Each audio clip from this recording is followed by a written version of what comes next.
चलिए जानते हैं भारत की हर जिला हर क्षेत्र की फटाफट बड़ी खबरों को केवल 5 मिनट में। तो वीडियो को लाइक करके चैनल को सब्सक्राइब जरूर कर दें।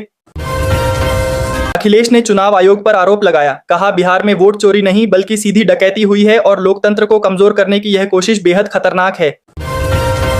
आजम खान और अब्दुल्ला आजम को 2 पैन कार्ड केस में 7 साल की सजा सुनाई गई है। कोर्ट ने दोनों को दोषी माना और उन्हें फिर से जेल भेज दिया गया है। आजम खान की आजादी सिर्फ 55 दिन चली, सजा लगते ही उन्हें दोबारा जेल भेज दिया गया और समर्थक गुस्से में हैं कि उनके साथ लगातार सख्ती हो रही है। आजम की सजा पर अखिलेश यादव बोले, सत्ता के घमंड में नाइंसाफी और जुल्म की सारी हदें पार हो चुकी हैं और जनता अब चुप नहीं बैठेगी। नीतीश कुमार ने मुख्यमंत्री पद से इस्तीफा दे दिया है। कैबिनेट ने विधानसभा भंग करने की सिफारिश कर दी है और बिहार की राजनीति में जबरदस्त हलचल शुरू हो गई है। बिहार में आरजेडी कांग्रेस की बड़ी हार के बाद कांग्रेस नेताओं ने कहा, बीजेपी नीतीश को 5 साल तक मुख्यमंत्री नहीं रहने देगी और आने वाले दिनों में सियासत और गर्म होने वाली है।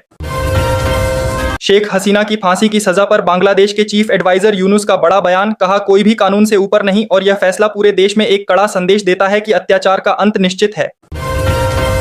शेख हसीना को छात्रों की हत्याओं में दोषी ठहराया गया है और यूनुस ने कहा कि भारत को हसीना को तुरंत सौंप देना चाहिए ताकि देश न्याय की दिशा में एक बड़ा कदम आगे बढ़ा सके। तेजस्वी यादव के घर पर आरजेडी की समीक्षा बैठक हुई। हार के कारणों पर बातचीत और परिणाम के खिलाफ कोर्ट जाने का प्रस्ताव भी सामने आया है। अमेरिका ने भारत की चाय, कॉफी और मसालों पर लगाया गया 50% टैरिफ हटा दिया है। इस फैसले से भारतीय कारोबारियों को राहत मिलेगी और अंतर्राष्ट्रीय बाजार में उनके उत्पादों की पकड़ और मजबूत हो सकती है।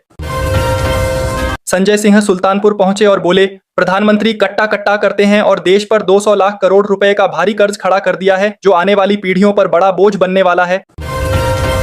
संजय सिंह ने बेरोजगारी और पेपर लीक पर बीजेपी को घेरते हुए कहा, सुल्तानपुर बदलाव का केंद्र बनेगा और युवाओं का गुस्सा अब बदलाव की लहर में बदल चुका है। अमित शाह की अध्यक्षता में एनआरसी बैठक हुई। 8 राज्यों के मुख्यमंत्री शामिल और सीमाओं से लेकर सुरक्षा तक कई बड़े मुद्दों पर लंबी और गंभीर चर्चा हुई है। रसोई गैस जल्द सस्ती होगी क्योंकि भारत ने एलपीजी आयात का 1 साल का बड़ा समझौता किया है, जिससे घरेलू उपभोक्ताओं पर महंगाई का दबाव कम होने की उम्मीद बढ़ गई है। प्रधानमंत्री मोदी ने राहुल गांधी की पार्टी पर हमला किया, कहा मुस्लिम लीग और माओवादी कांग्रेस अब देश के लिए खतरा बन चुकी है और जनता को ऐसे गठजोड़ों से सावधान रहना होगा। साधु यादव ने तेजस्वी पर गंभीर आरोप लगाए, कहा लालू को मजबूर कर दिया गया है और रोहिणी को लगातार सताया जा रहा है, जिससे पार्टी के अंदर की दरारें खुलकर सामने आ रही हैं। राबड़ी आवास के बाहर लालू यादव के खिलाफ जोरदार प्रदर्शन, रोहिणी के समर्थन में मुर्दाबाद के नारे और संजय यादव को हरियाणा भेजने की मांग भी तेज हो गई है। प्रधानमंत्री मोदी से पहले मुख्यमंत्री योगी अयोध्या पहुंच रहे हैं। राम मंदिर में बड़ी बैठक करेंगे और सभी तैयारियों का बारीकी से निरीक्षण करने वाले हैं।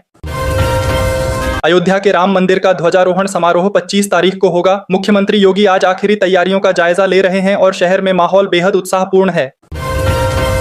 पीएम किसान की 21वीं किस्त 19 नवंबर को आएगी। सरकार 11 करोड़ किसानों के खातों में सीधे 2000 रुपए डालेगी और योजना के तहत अब तक 3,70,000 करोड़ रुपए किसानों तक पहुंच चुके हैं, जिससे गांवों में बड़ी आर्थिक राहत की उम्मीद बन गई है।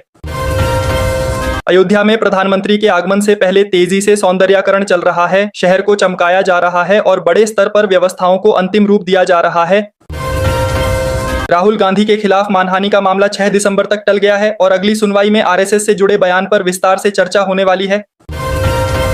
यूरोप में तूफान क्लाउडिया ने भीषण तबाही मचाई है। पुर्तगाल में 3 मौतें हुई हैं और ब्रिटेन में बाढ़ से हाहाकार, सड़कें डूबी, घर खाली कराए जा रहे हैं और राहत एजेंसियां 24 घंटे काम में जुटी हैं।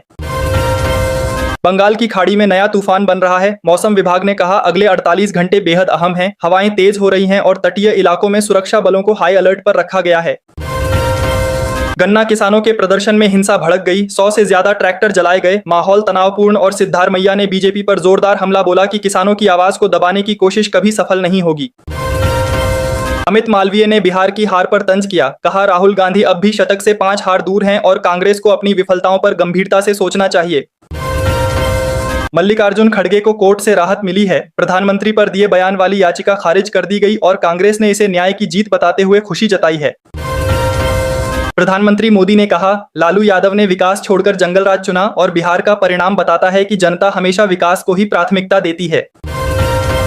फर्जी नौकरी और तस्करी के मामलों में बढ़ोतरी के बाद ईरान ने भारतीयों के लिए वीजा फ्री प्रवेश फिलहाल रोक दिया है। अब भारतीय नागरिकों को पहले की तरह बिना वीजा प्रवेश नहीं मिल सकेगा।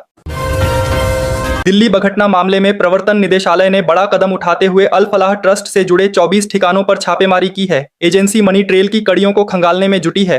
दिल्ली में हवा लगातार खतरनाक स्तर पर है। कई इलाकों में AQI 600 के पार चला गया है, जिससे स्थिति और बिगड़ती दिख रही है। पप्पू यादव ने दावा किया है कि बीजेपी जेडीयू में टूट करवा सकती है। साथ ही उन्होंने नीतीश कुमार को महागठबंधन में वापस आने का खुला ऑफर भी दे दिया है, जिससे बिहार की राजनीति गर्म हो गई है। मुंबई में अवैध बांग्लादेशी नागरिकों पर कार्रवाई तेज है। अब तक 1001 लोगों को वापस भेजा जा चुका है और प्रक्रिया लगातार जारी है। राजस्थान में किसानों के मुद्दों को लेकर कांग्रेस का ट्रैक्टर मार्च चूरू में रोक दिया गया। इसके बाद सांसद राहुल कसवा ने साफ चेतावनी दी है कि आंदोलन और तेज किया जाएगा। दिल्ली घटना के दोषियों को अमित शाह की सख्त चेतावनी, कहा पाताल में भी छिपोगे तो निकाल कर लाया जाएगा, सजा तय है और कानून किसी को भी बख्शने वाला नहीं है। भारतीय शेयर बाजार आज गिरावट के साथ बंद हुआ, जहां सेंसेक्स 278 अंक टूटा और निफ्टी 26,000 के नीचे फिसल गया। बाजार में पूरे दिन उतार चढ़ाव रहा और निवेशकों में सतर्कता देखने को मिली। GST 2.0 से पहले कुल ऑटो बिक्री में अकेले 3 राज्यों की हिस्सेदारी लगभग 30% रही, जिससे सरकार और उद्योग दोनों की नजर इन राज्यों पर टिक गई है। सोना 1,21,000 रुपये प्रति 10 ग्राम पर आ गया है। पिछले 3 कारोबारी दिनों में इसके दाम 5,188 रुपये गिर चुके हैं। चांदी भी 3,083 रुपये टूटकर 1,52,000 रुपये प्रति किलो बिक रही है। बीजेपी नेता शहनवाज हुसैन ने राहुल गांधी की पार्टी पर तंज कसते हुए कहा कि कांग्रेस को खुश होना चाहिए, क्योंकि उसका वोट शेयर 600% बढ़ गया है। बिहार की हार के बाद SIR पर कांग्रेस ने सीधा हमला बोला और रामलीला मैदान से जोरदार हुंकार भरते हुए हस्ताक्षर अभियान और बड़े जनसंपर्क कार्यक्रम शुरू करने का ऐलान किया। पुराने वाहन चलाने वालों को बड़ा झटका लगा है, क्योंकि केंद्र सरकार ने फिटनेस फीस को 10 गुना तक बढ़ा दिया है, जिससे पुराने व्हीकल रखने वालों का खर्च काफी बढ़ जाएगा। बिहार चुनाव परिणामों को लेकर राष्ट्रीय जनता दल अब अदालत का रुख करने की तैयारी में है और इसी बीच तेजस्वी यादव को विधायकों ने सर्वसम्मति से विधायक दल का नेता चुन लिया है, जिससे राजनीतिक माहौल और अधिक गर्म होता दिखाई दे रहा है।